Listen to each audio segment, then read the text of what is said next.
मुझे अंदर आने की इजाजत है? आ जाइए ताईजान, आ जाइए।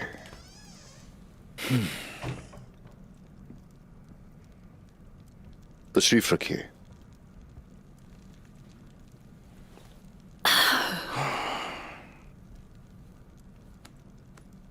तुम बचपन में भी ऐसे ही थे।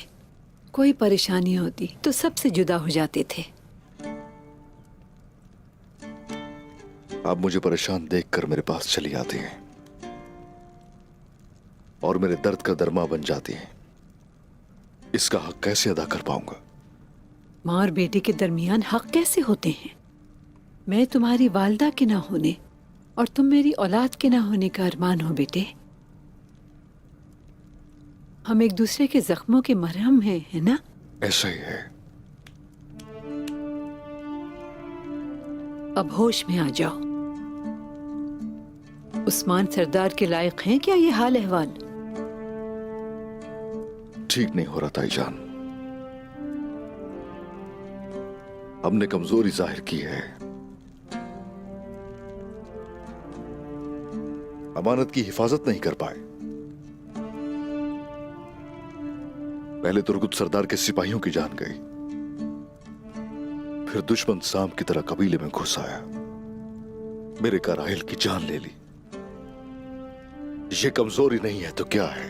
अस्तगफिरुल्लाह, ये कैसी बात है? हाँ, तुम खुद पर जुल्म कर रहे हो। देखो बेटे, पहाड़ का बोझ भी पहाड़ जितना होता है। सारे काफिर तुम्हारे सामने झुक चुके हैं, तुम्हारा सामना करने की ताकत ना होने की वजह से। इसलिए पीठ पीछे चालें चल रही हैं। सुन लो, तुम्हें इस पर भी गालिब आना होगा। कहा जाता है कि अल्लाह इंसान को उसकी बर्दाश्त से ज्यादा नहीं आजमाता बेटे। मेरी दुआ है तुम्हारा बोझ हल्का हो जाए।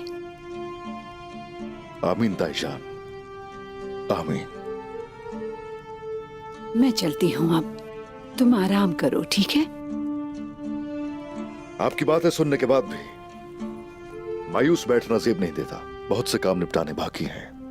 हाय माशाअल्लाह।